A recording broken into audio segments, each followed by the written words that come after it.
Երբ վերակառուցողի խումբը մտավ գեներալի բնակարան 1921 թվականի ապրիլին, 3 օր անց սպանվածի մահից նրանք գտան սենյակը, որը չպետք է գոյություն ունենար։ Առաստաղից մինչև հատակ, թղթապանանակներ, թղթեր, հին սովետական գրիֆներով «Խստայն սովերշենն սեկրետնո»։ Բայց ամենաուշագրավը չէին փաստաթղթերը, այլ այն, ինչ տեղի ունեցավ հաջորդ օրը։ Ժամը 7-ն անցած 30 րոպեին անհայտ անձինք, ոստիկանական համազգեստով, բայց առանց շրջանի նշանների, բեռնեցին 7 արկղ փաստաթղթեր ու անհետացան։ Ոչ մեկը չգրանցեց նրանց անուններ, ոչ մեկը չտեսավ մեքենայի համարանիշը։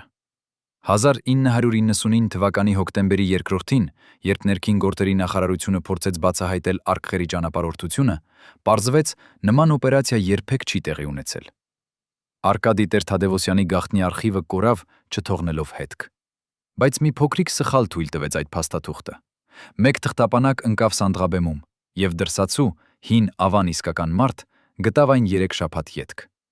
Ներսում էր փաստաթուղթ, որը բացատրում, թե ինչու մի մարդ, որը փրկեց Շուշին, երբեք չստացավ հուշարձան, մինչ քաղաքական գործիչները բաժանեցին պատվերները իրենց միջև։ Այդ փաստաթուղթն այսօր մենք կարդանք ձեզ համար։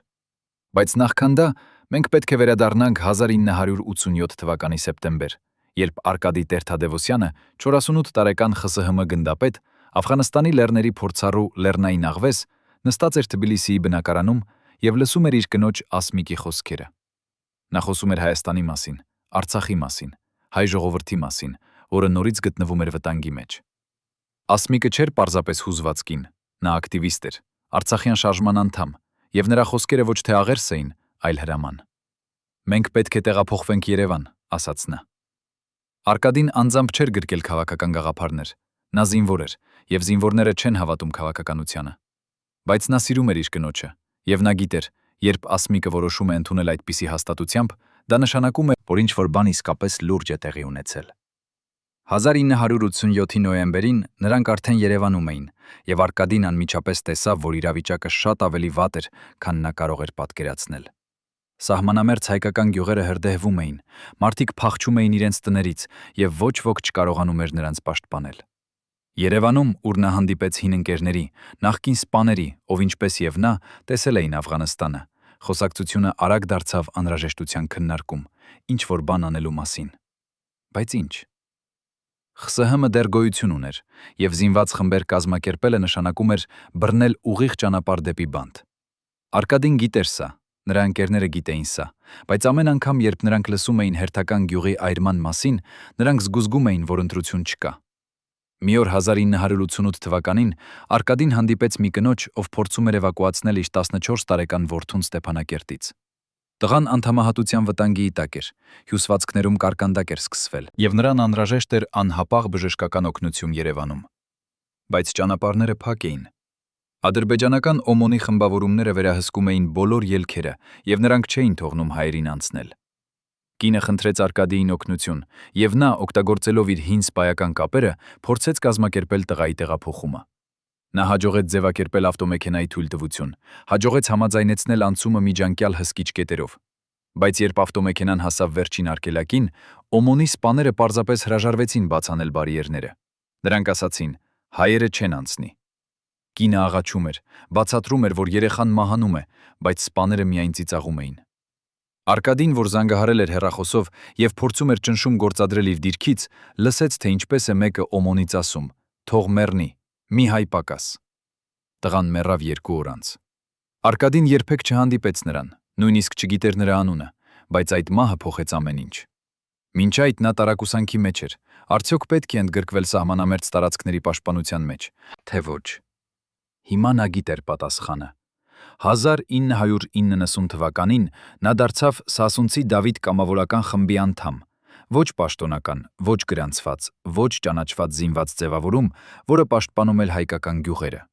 Նա սովորեցրեց իր ընկերներին, ինչ որ սովորել էր Աֆղանստանում, ինչպես պատրաստել դարան, ինչպես կատարել գիշերային ռեյդեր, ինչպես խոցել գերազանցող ուժ ունեցող հակառակորդին, չհավաքվելով բաց տարածությունում, այլ օգտագործելով ռելիեֆը, թաքնվելով, հարվածելով արագ ու անհետանալով։ Մարդիկ սկսեցին կոչել նրան կոմանդոս արդեն այդ օրերին, թեև պաշտոնական կոչում նա դեռ չուներ։ Պարզապես նա սովորեցրեց իրենց ռազմավարություն, որը գործում էր։ Բայց հարցը, որը դուք պետք է տանք ինքներդ ձեզ, ինչու միայն հիմա, 30 տարի անց նրա կյանքից, մենք սկսում ենք լսել այս պատմությունները։ Ինչու այն ժամանակ, երբ Շուշին ազատագրվեց եւ բոլորը խոսում էին հաղթանակի մասին, Արկադի Տեր-Թադևոսյանի անունը հնչեց միայն մի քանի անգամ եւ ապա լռեց։ Ով ուզում էր, որ այս մարդը մնա ստվերում, մինչ պարկետային գեներալները բարձրանում էին պատիվների պատվանդանին։ Ինչ այնքան վտանգավոր գիտեր կոմանդոսը, որ նրա պատմությունը պետք է թաքցվեր 30 տարի։ 1991 թվականի մայիսի 6 կամ ըստ որոշ աղբյուրների հունիսի 6 Արկադի Տեր-Թադևոսյանն ստացավ պաշտոնական նշանակում Հայաստանի Հանրապետության Պաշտպանության կոմիտեում որպես ոչ ռազմական պատրաստության բաժնի պետ։ Սա էր առաջին անգամ, երբ նրա գործունեությունը դարձավ պաշտոնական, թեև նրանք, ովքեր տեսել էին նրա աշխատանքը սահմանում նախորդ 3 տարիներին, գիտեին, որ այս պաշտոնականացումը պարզապես թղթի վրա էր։ Կոմանդոսը երբեք չէր աշխատում բյուրոկրատիայի մեջ։ Նրա աշխատանքը սկսվում էր, երբ արևը մայր էր մտնում, երբ ոչ մեկը չկար տեսնելու, ինչ տեղի է ունենում։ Հիմա, սակայն, նրան էր անհրաժեշտ այդ պաշտոնը, որպեսզի ունենա իրավական հիմք ճանապարհորդելու Արցախ, որտեղ իրավիճակը դառնում էր մի քիչ ավելի վատ ամեն օր։ Հուլիսի 13, 1991 Արկադին ու փոխգնդապետ Ֆելիքս Կզոգլյանը մեկնեցին Ստեփանակերտ, մի առաջադրանքով, որը պաշտոնապես կոչվում էր Օպոլչենիկների ուսուցում։ Պաշտոնապես նրանց նպատակն էր սովորեցնել տեղի բնակիչներին, ինչպես պաշտպանել իրենց գյուղերը, եթե ադրբեջանական զորքերը հարձակվեն։ Ոչ պաշտոնապես, նրանք գիտեին, որ այդ «եթե»-ը արդեն դարձել էր «երբ»։ Արցախի շուրջ ադրբեջանական զորքերը խտանում էին ամեն օր, եւ պարզ էր, որ լայնածավալ ռազմական օպերացիա անխուսափելի էր։ Կոմանդոսը նրանց սովորեցրեց ոչ միայն թե ինչպես կրակել, այլ եւ ինչպես մտածել այնպիսի իրավիճակում, երբ թշնամին գերազանցում է քեզ թվով, սարքավորումներով, ռեսուրսներով։ Նա սովորեցրեց նրանց հոգեբանական պատերազմի հմտություն, թե ինչպես հասցնել հարված այնտեղ, որտեղ թշնամին չի սպասում, ինչպես գիշերային լռությունը վերածել մարտավարական առավելության։ Այդ օրերին Արկադին կատարեց նաև ինչ-որ բան, որի մասին շատ քչերը գիտեն։ Նա հանդիպեց մի մարդու, որին կոչում էին Թիմուր, ադրբեջանցի նախկին սպա, ով ծառայել էր Աֆղանստանում եւ ով հիմա աշխատում էր որպես խորհրդատու Ստեփանակերտում խաղաղության պահպանման միջազգային մարմնի համար։ Նրանք գիտեին իրար դեռևս Աֆղանստանից, եւ այս հանդիպումը պետք է լիներ պարզապես հին ընկերների վերամիավորում։ Բայց երբ նրանք նստեցին ռեստորանի անկյունում, Թիմուրը սկսեց խոսել այն բաների մասին, որոնց նա վկա էր իր աշխատանքում։ Նա պատմեց, թե ինչպես են Բաքվից գալիս հրահանգներ, որոնք ուղղակիորեն հակասում են խաղաղության պահպանման տրամաբանությանը։ Նա պատմեց, թե ինչպես են գաղտնի հանդիպումներ տեղի ունենում Ագդամում, որտեղ ադրբեջանական բարձրաստիճան սպաներ պլանավորում են ոչ թե պաշտպանություն, այլ հարձակում։ Նա պատմեց մի անուն, որը Արկադին երբեք չէր լսել, բայց որը նա գրեց իր փոքրիկ նոթատետրում։ Այդ անունը կտարածվի ավելի ուշ այս պատմությունում, բայց հենց այդ օրը Արկադին հասկացավ, պատերազմը արդեն սկսվել է, պարզապես դեռ արյուն չի թափվել։ Հոկտեմբերի 30, 1991 եղավ օր, երբ Արկադի Տեր-Թադևոսյանը առաջին անգամ ապացուցեց, որ նա ոչ միայն ուսուցիչ է, այլև ռազմական հրամանատար։ Թոք գյուղը Հադրութի շրջանում գրավված էր ադրբեջանական զորքերի կողմից, եւ 150 տարի հայեր, ովքեր ապրում էին այնտեղ, փախել էին։ Արկադին հավաքեց մի խումբ, ոչ ավելի քան 20 մարդ, բոլորն էլ կամավորներ, եւ պլանավորեց մի օպերացիա, որը նրա պաշտոնական հրամանատարները համարեցին ինքնասպան։ Նա պատրաստվում էր գրավել գյուղ, որտեղ գտնվում էր մոտ 200 զինված ադրբեջանցի, 20 մարդկանցով, ովքեր մեծ մասամբ երբեք չէին մասնակցել ռազմական օպերացիաներին։ Բայց կոմանդոսը գիտեր ինչ-որ բան, որ նրանք չգիտեին։ Նա գիտեր, որ մարդկային հոգեբանությունը անկախ չէ զինատեսակից։ Եթե թշնամին վստահ է իր անվտանգության մեջ, նա դանդաղ է։ Եթե նրան հարձակվեն գիշերը, երբ նա չի սպասում, նա խուճապի մեջ կընկնի։ Եվ խուճապը սա ավելի մահացու է, քան որևէ զենք։ Այդ գիշեր Արկադինը հարձակվեցին 3 կողմից միաժամանակ։ Բոլորը դեկոյ կրակներ թողած ավելի մեծ խմբեր էին, քան իրականում գոյություն ուներ։ Ադրբեջանցիները լսելով ճիճկոչյուններ, պայթյուններ, մտածուններ մտածեցին, որ հարյուրավոր հայեր են հարձակվում եւ սկսեցին խուճապահար նահանջել։ Կոմանդոսի խումբը կորցրեց 1 մարդ մահացած, 2 վիրավոր եւ վերադարձրեց թոգը հայերին։ Երբ նրանք վերադարձան Ստեփանակերտ եւ Արկադին ներկայացրեց իր հաշվետվությունը, բարձրաստիճան սպաները նայում էին նրա վրա հիանք եւ բայց նաեւ նախանձով։ Սա էր առաջին անգամ, երբ որևէ մեկը ցույց տվեց, որ փոքր պատրաստված խումբը կարող է հաղթել գերազանց հակառակորդին։ Բայց սա նաև առաջին անգամ էր, երբ որոշ մարդիկ սկսեցին տեսնել կոմանդոսում ոչ հերոս, այլ սպառնալիք։ Ո՞վ էր այդ մարդը։ Ո՞վ էր այդ մարդը, որը տեսնում էր կոմանդոսի հաջողությունը որպես իր պարտություն։ Կլինեն այլ մարդիկ։ 1992 թվականի մայիսի սկզբին արշավի պատրաստումը սկսվեց ոչ թե նիստերի սրահում, այլ նեղ բնակարանում Ստեփանակերտի արվարձանում,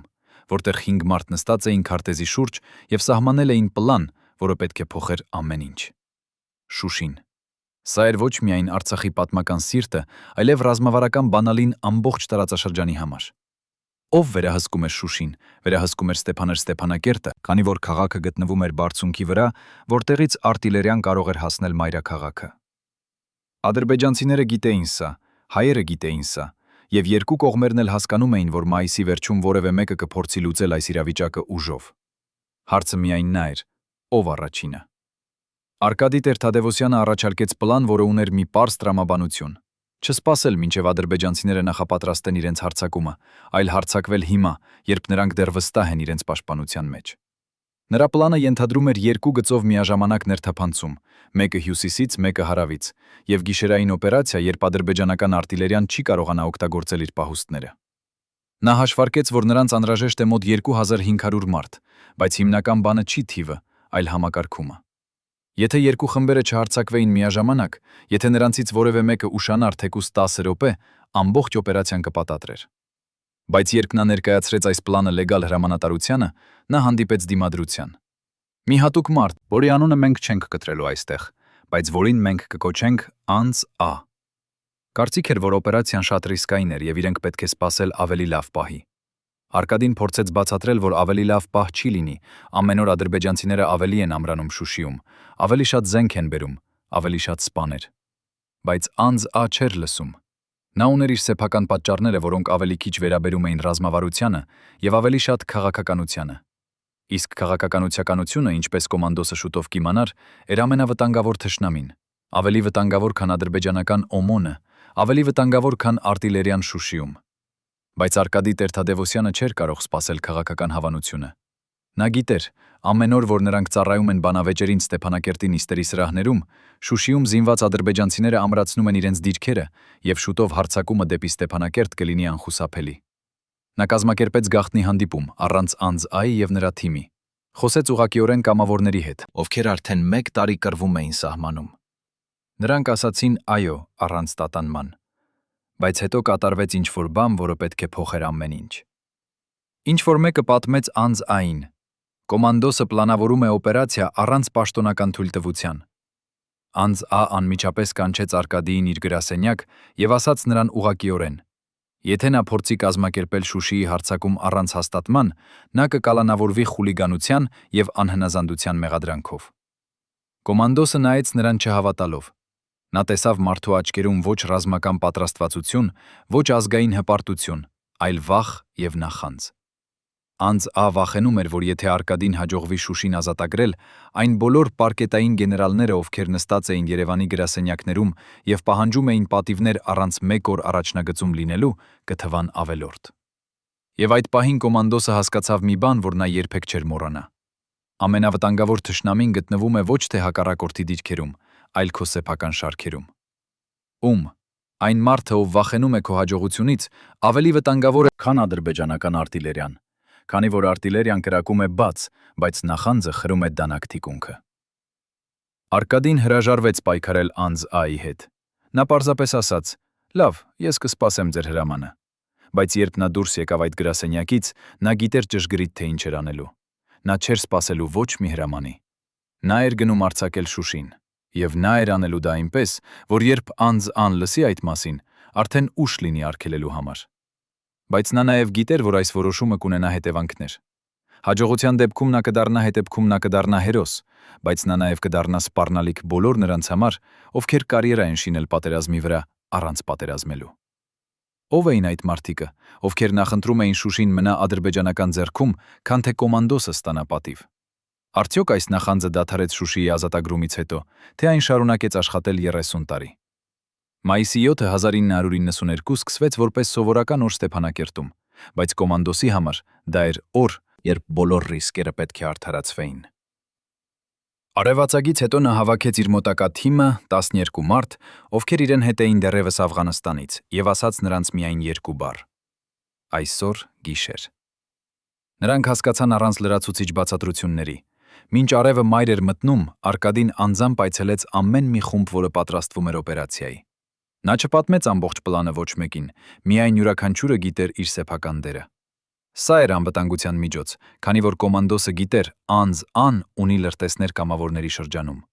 Եթե պլանը արտահոսեր, անձ-ան կարող էր հրամայել ոստիկանությանը ձերբակալել Արկադիին դեռ մինչ օպերացիայի սկիզբը։ Ժամը 9 երեկոյան, երբ Ստեփանակերտի փողոցներում դեռ կային մարդիկ եւ ոչ ոք չէր կասկածում, թե ինչ էր պատրաստվում, կոմանդոսն ու նրա մոտակա թիմը մեկնեցին քաղաքից հյուսիս։ Նրանց հետևեցին փոքր խմբեր, ամեն մեկը տարբեր ճանապարհներով, որպեսզի ոչ ոք չնկատի, որ մի ամբողջ բանակ է շարժվում։ Ժամը 11-ին նրանք հավաքվեցին Ավազանում, որը գտնվում էր 5 կիլոմետր հյուսիս-արևմտյան Շուշիից, եւ այնտեղ Արկադին վերջին անգամ ստուգեց ամեն ինչ։ Նա հաշվեց մարդկանց՝ 2325։ Թվերը չէին համապատասխանում նրա պլանին, բայց կոմանդոսը գիտեր, պատերազմում պլանը միշտ փոխվում է հենց առաջին վայրկյանից։ Ժամը 12:52 է։ Հարավային խումբը ղեկավարված լեյտենանտ Վաչագանի սկսեց իր ներթափանցումը Շուշիի ստորին թաղամասի մեջ։ Հյուսիսային խումբը, որի գլուխ էր Արկադին անձամբ, սպասում էր։ Պլանը նախատեսում էր Վաչեր Վաչագանը պետք է ներթափանցի առաջինը, պետք է առաջացքի առաջացնի աղմուկ, որ ադրբեջանցիները բոլոր իրենց ուժերը սպառեն հարավում, եւ հետո երբ նրանք հանեն իրենց պաշտպանությունը հյուսիսային կողմից, Արկադինը կհարվածի։ Բայց Վաչագանը ուշացավ։ Ժամը 1:07 եւ դեռևս ոչ մի կրակոց հարավից։ Արկադին սկսեց անհանգստանալ։ Եթե Վաչագանը չկարողացավ ներթափանցել, եթե նրա խումբը հայտնաբերվեց եւ ոչնչացվեց, ապա ամբողջ օպերացիան ձախողվում էր։ Բայց հետո, ժամը 1:10 Արկադին լսեց այն, ինչ սպասում էր. պայթյունների շարք, ավտոմատի կրակոցներ, կոծներ, աղմուկ։ Վաչագանը մուտք գործեց։ 56 վայրկյան անց Արկադինը հրամայեց իր խմբին շարժվել։ Նրանք ընկան հյուսիսային լանջով դեպի Շուշին, լռությամբ, առանց լույսերի, առանց աղմուկի։ Կոմանդոսը գիտեր ադրբեջանցիները հիմա կենտրոնացել են հարավում, ուր Վաչագանի խումբը կռվում է, եւ հյուսիսը կմնա թույլ պաշտպանված։ Բայց նա նաեւ գիտեր նրանց ունեն միայն մի քանի ժամ, մինչև լուսաբաց, եւ եթե նրանք չգրավեն քաղաքը մինչև արևածագը, ադրբեջանական արտիլերիան կսկսի կրակել, եւ այն ժամանակ նրանց ոչ մի հնարավորություն չի լինի։ Շուշին չէր բնակելի քաղաք այն իմաստով, որ ամեն անկյուն լցված էր մարդկանցով։ Պատերազմի 2 տարին մարդիկ փախել էին եւ մնացել էին միայն զինվորներ։ Արկադինի խումբը առաջացրեց վելևից ներքև, փողոցներով, որտեղ յուրաքանչյուր շենք կարող էր թաքցնել դարան, յուրաքանչյուր պատուհան կարող էր թաքցնել գրեթե մարդ։ Հեռամինի ձայները Վաչագանի սեկտորից դարձան ավելի հաճախակի, ավելի ինտենսիվ, եւ Արկադին հասկացավ, Վաչագանը չի կարողանում առաջանալ։ Ադրբեջանցիները դիմադրում էին եւ դիմադրում էին ուժով։ Բայց հետո Արկադինը տեսավ մի բան, որ նա չէր սպասում։ Ադրբեջանական զինվորներ, որոնք վազում էին հարավ օգնելու իրենց ընկերներին, թողել էին հյուսիսային դիրքերը գրեթե անպաշտպան։ Կոմանդոսը փոխեց պլանը անմիջապես։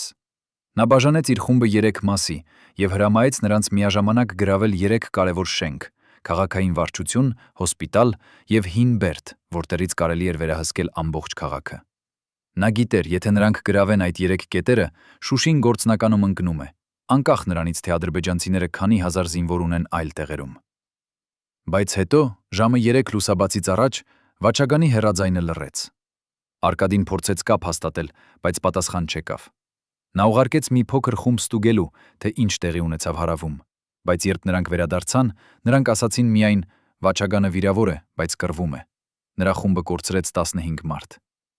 Արկադինը հասկացավ, Վաչագանը չի կարողանա կապ պահպանել եւս երկար, եւ նա պետք է ավարտեր օպերացիան, մինչև Վաչագանի պաշտպանությունը կթշնամիին։ Նա հրամայեց արագացնել հարձակումը։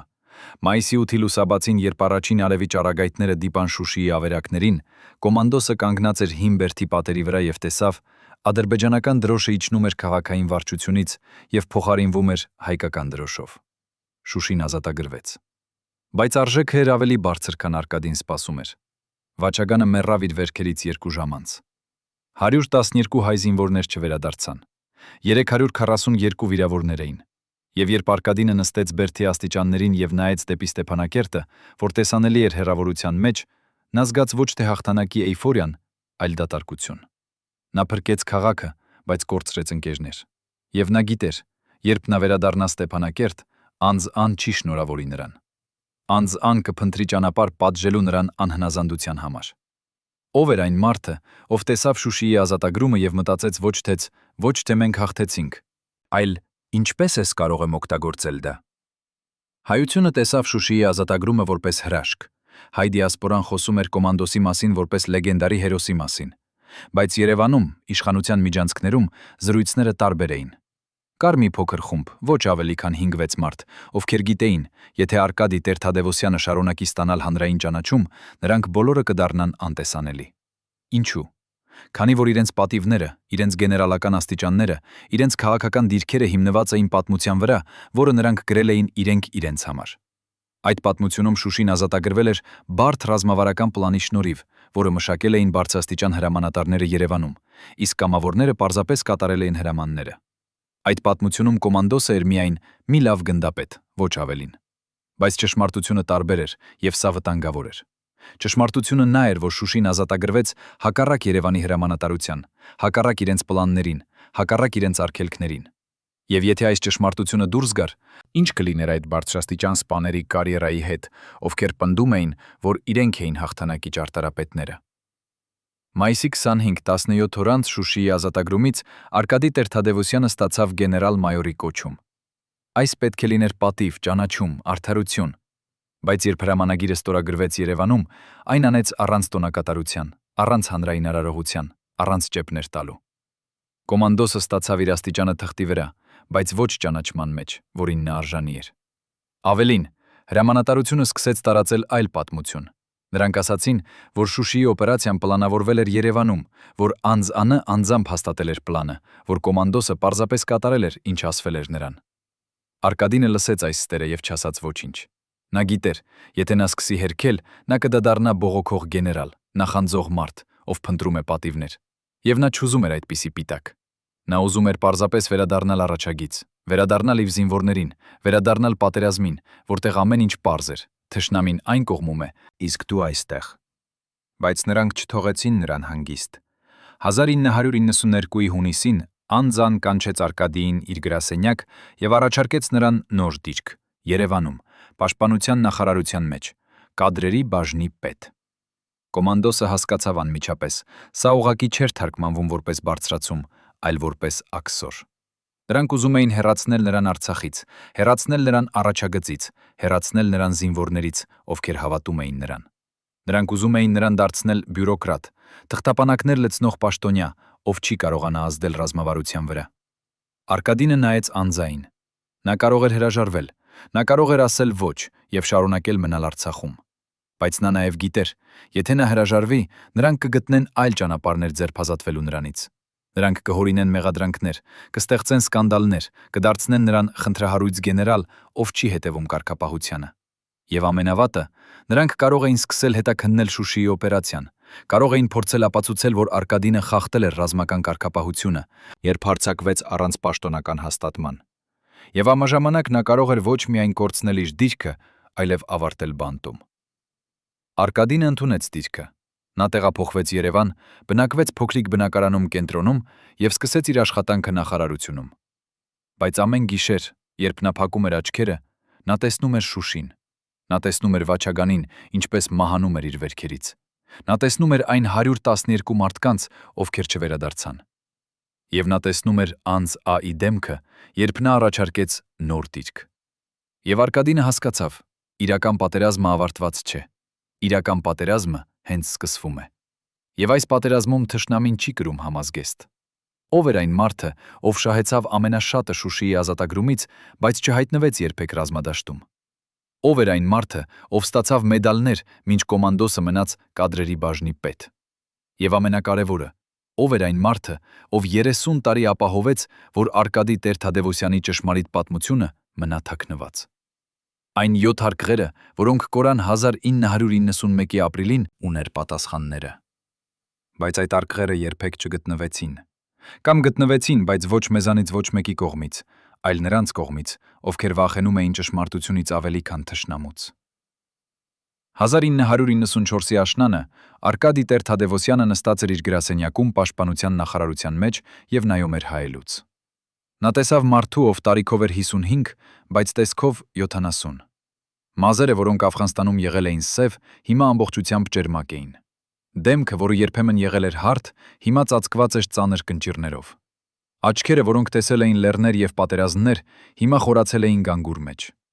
Նա կշռեց իրեն այդ առավոտ, 75 կիլոգրամ, երբ Աֆղանստանում եղել էր 96։ Նա տեսավ ձեռքերը, որոնք դողում էին, երբ նա փորձում էր բռնել գրիչը։ Սա չէր ծերություն, սա էր ինչ-որ այլ բան։ Նա չգիտեր բառը, բայց բժիշկները գիտեին։ Փետրվարի 6-ի երեկոյան 1995 Արկադինը ընկավ գրասենյակում։ Սիրտը դադարեց 12 վայրկյանով, ապա նորից մեկնարկեց, բայց նա չգիտեր այդ մասին։ Նա գիտակցություն կորցրել էր։ Երբ նա արթնացավ հիվանդանոցում, բժիշկը նստած էր նրա մոտ եւ ուներ դեմքի վրա այն արտահայտությունը, որը Արկադինը տեսել էր շատ անգամներ Աֆղանստանում, երբ բժիշկները գիտեին, որ վիրավորը չի փրկվելու, բայց դեռ չէին ասել դա նրան։ Ձեր սիրտը, ասաց բժիշկը։ Դուք ունեք արիթմիա, եւ ձեր երակները, գեներալ, դուք պետք է հանգստանաք։ Դուք պետք է դադարեցնեք աշխատանքը։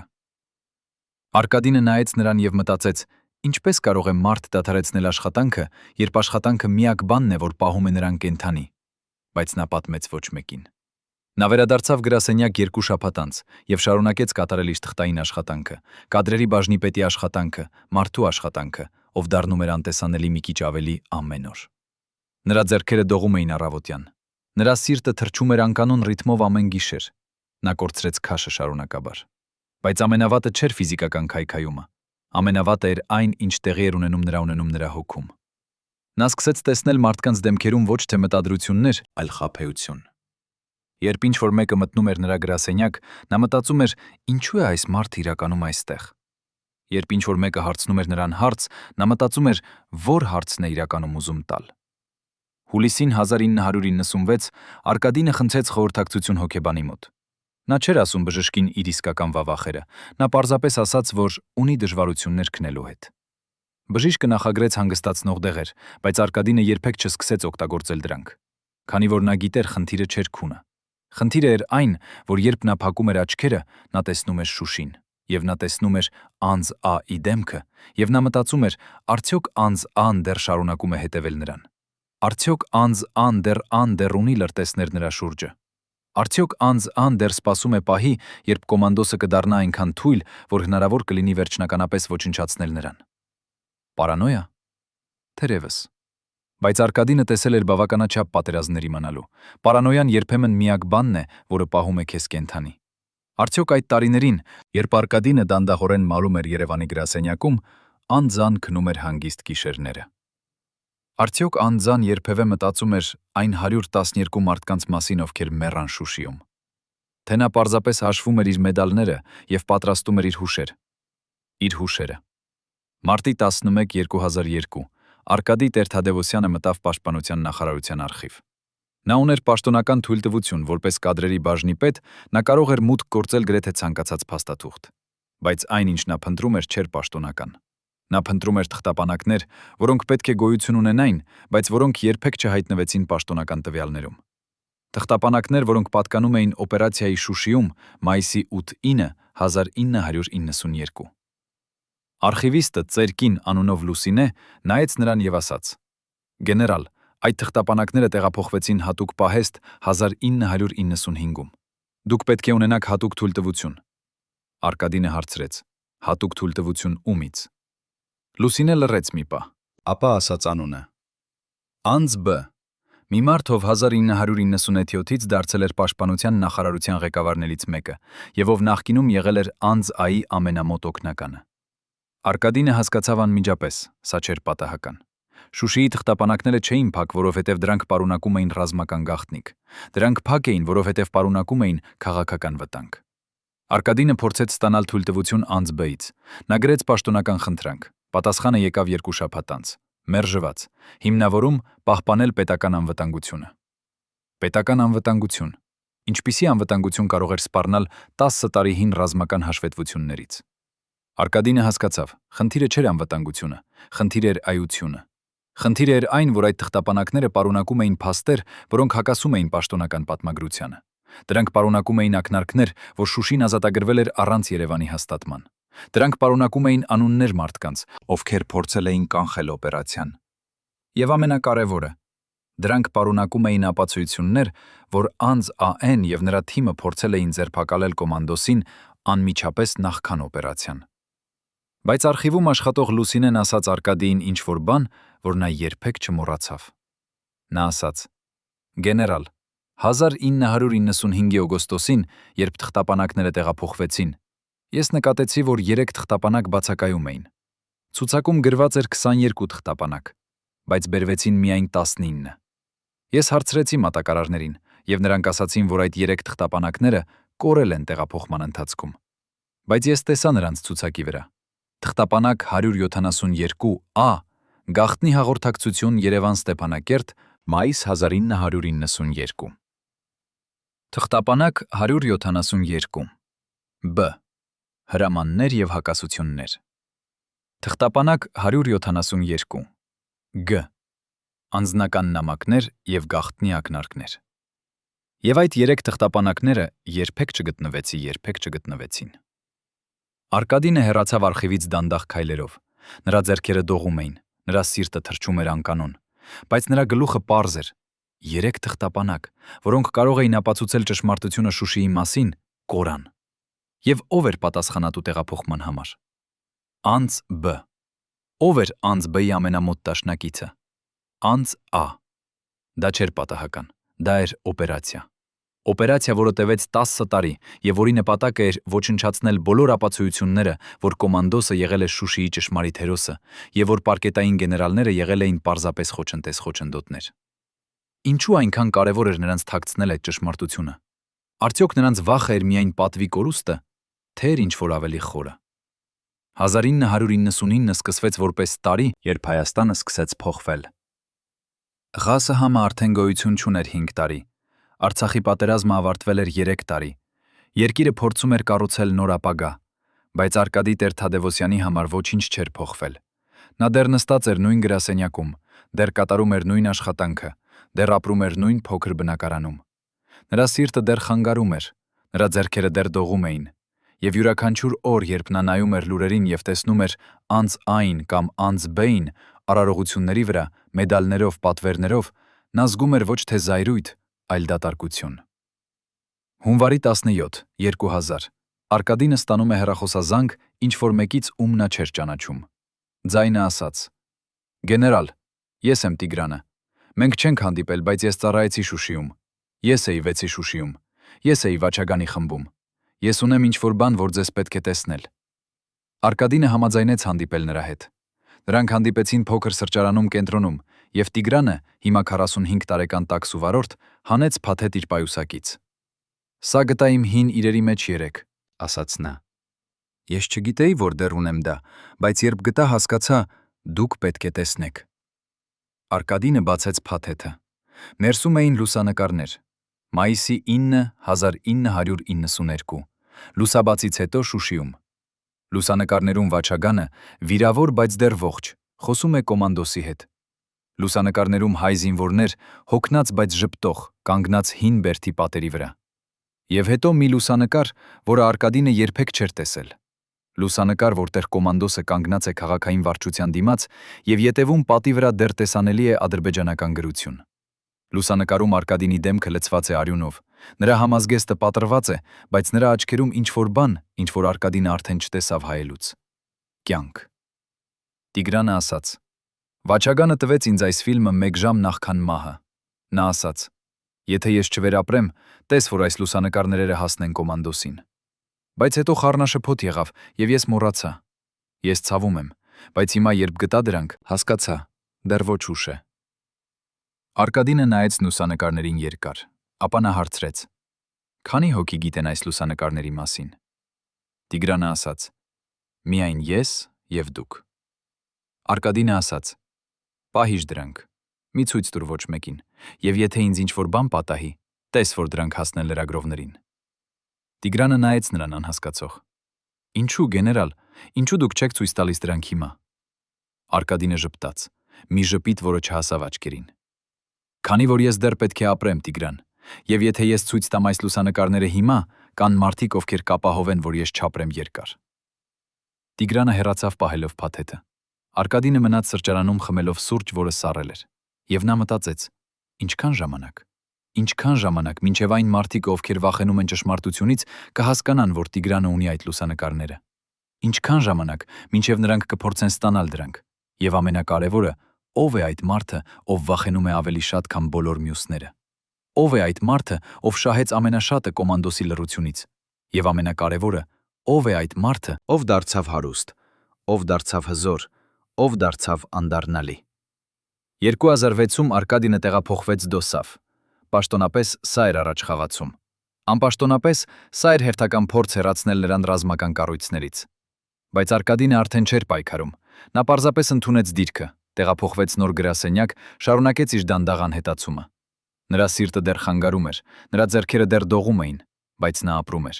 Նա ապրում էր, քանի որ նա գիտեր, մի օր ճշմարտությունը կբացահայտվի։ Մի օր այն մարդիկ, ովքեր գողացան նրա պատիվը, կպատասխանեն։ Բայց այդ օրը չեկավ։ 2010 անցավ,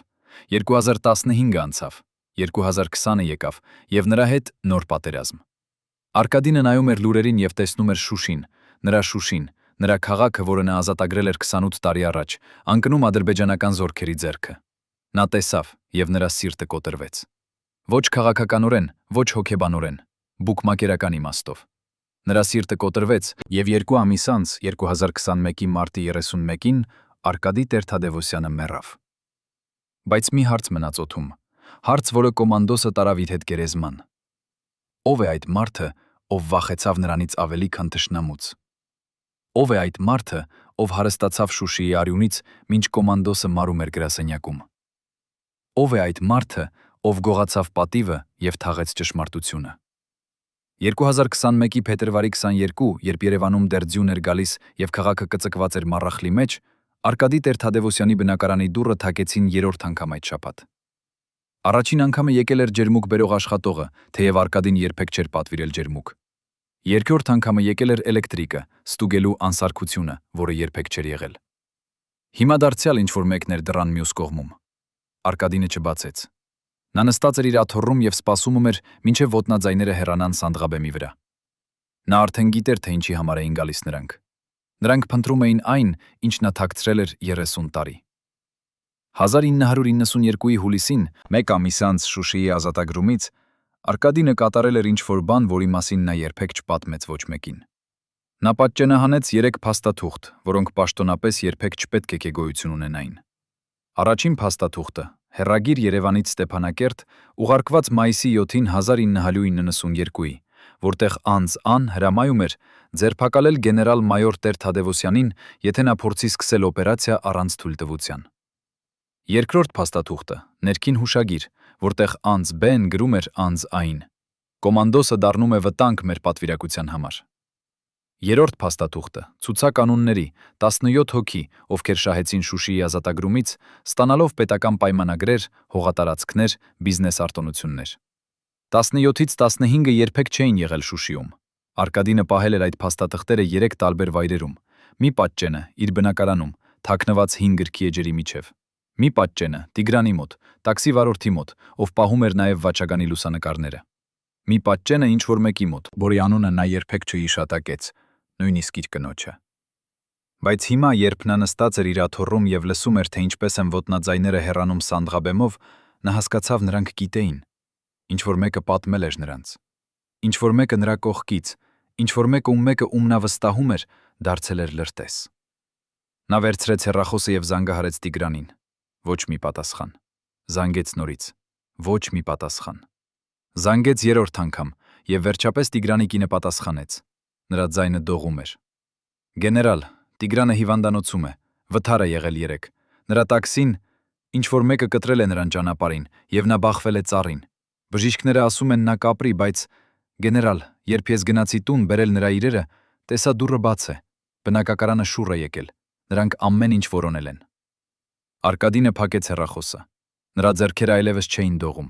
Նրա սիրտը այլևս չէր թրջում անկանոն, որովհետև նա արդեն գիտեր, իրական վախճանը մոտենում էր։ Նրանք չգտան փաստաթղթերը Տիգրանի բնակարանում, քանի որ Տիգրանը պահել էր դրանք իր տաքսու մեջ, գաղտնի վանդակում, տուրբինի տակ։ Բայց վթարից հետո տաքսին տեղափոխվել էր ոստիկանության հարթակ, եւ այնտեղ Արկադինը գիտեր, փաստաթղթերը արդեն չէին անվտանգ։ Նա ուներ միայն մի հնարավորություն, մի վերջին խաղ։ Նա վերցրեց իր պատճենը, այն գրքից թաքնված էջերը, դրեց փոքրիկ ծրարի մեջ եւ գրեց նամակ, հասցեագրված մարդուն, ում անունը նա երբեք չէր ասելու։ Նամակում նա գրեց միայն 3 բառ. եթե ես մեռնեմ։ Գիշերը Արկադինը չքնեց։ Նա նստած էր պատուհանի մոտ եւ նայում էր փողոցը։ Ժամը 3-ին նա տեսավ մեքենա, որը կանգնեց հակառակ կողմում։ Ժամը 4-ին նա տեսավ 2 մարդ, ովքեր դուրս եկան մեքենայից եւ նայում էին դեպի նրա պատուհանները։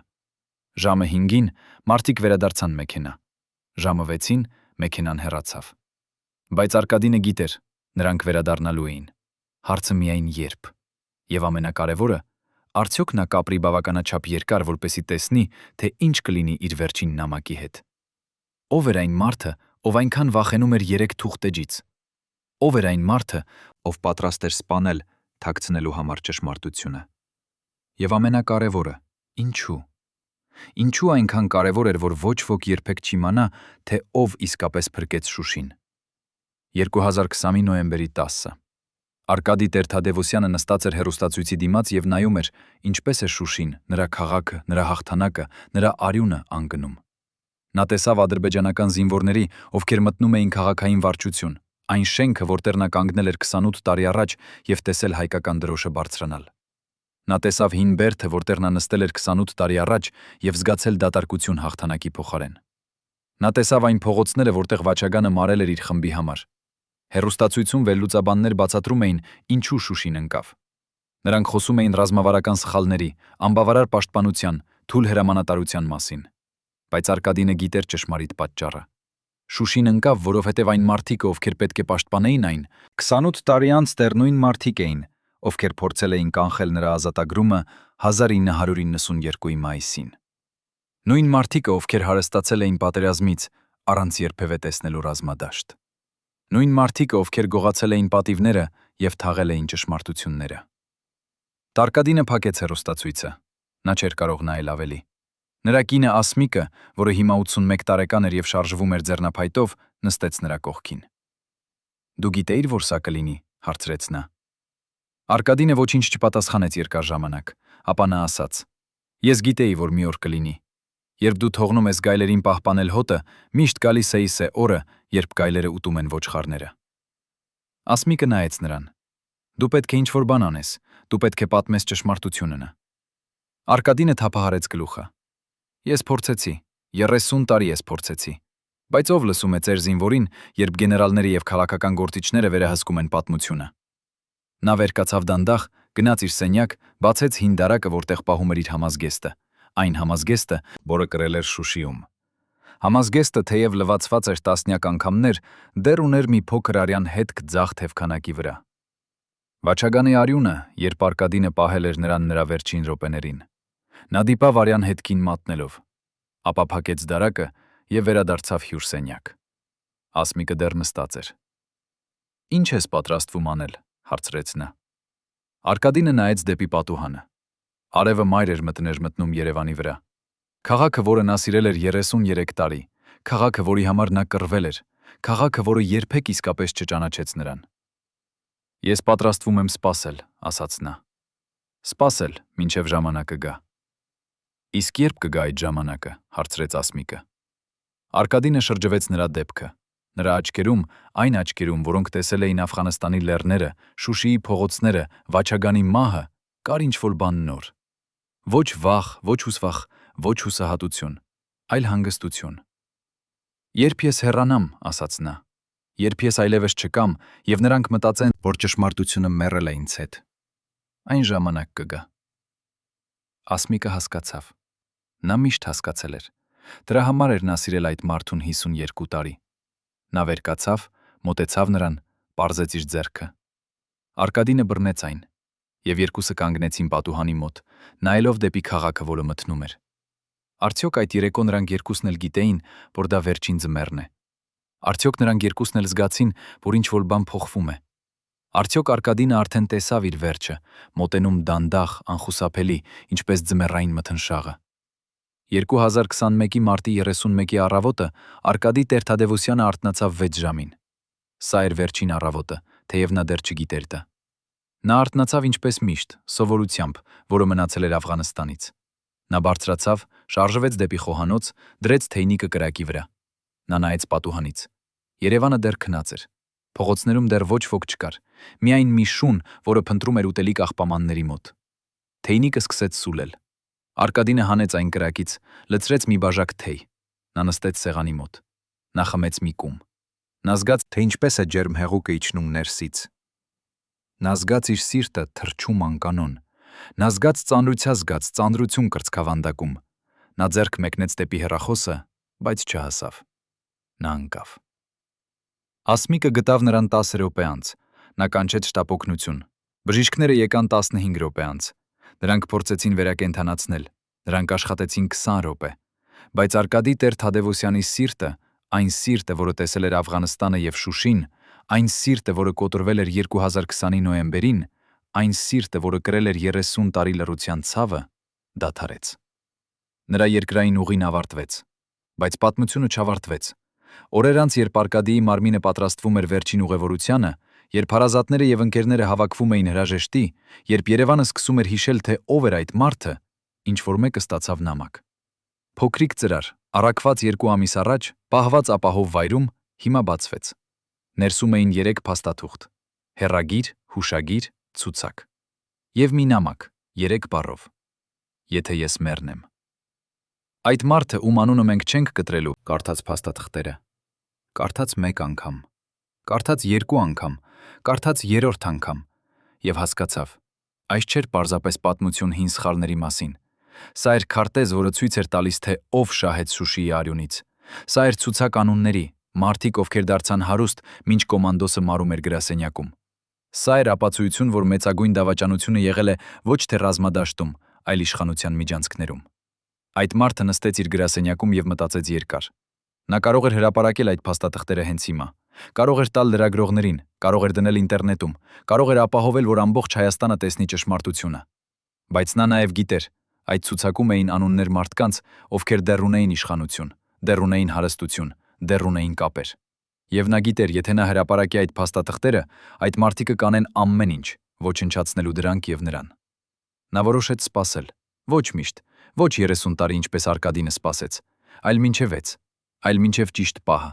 մինչև այն պահը, երբ Հայաստանը կլինի պատրաստ լսելու ճշմարտությունը։ Մինչև այն պահը, երբ այդ մարդիկը, ովքեր գողացան կոմանդոսի պատիվը, կլինեն այնքան թույլ, որ չկարողանան ճնշել ճշմարտությունը։ Բայց այդ պահը դեռ չի եկել։ Դեռ։ Ո՞վ է այդ մարդը, ով պահում է կոմանդոսի վերջին գաղտնիքը։ Ո՞վ է այդ մարդը, ով ունի 3-րդ պատճենը,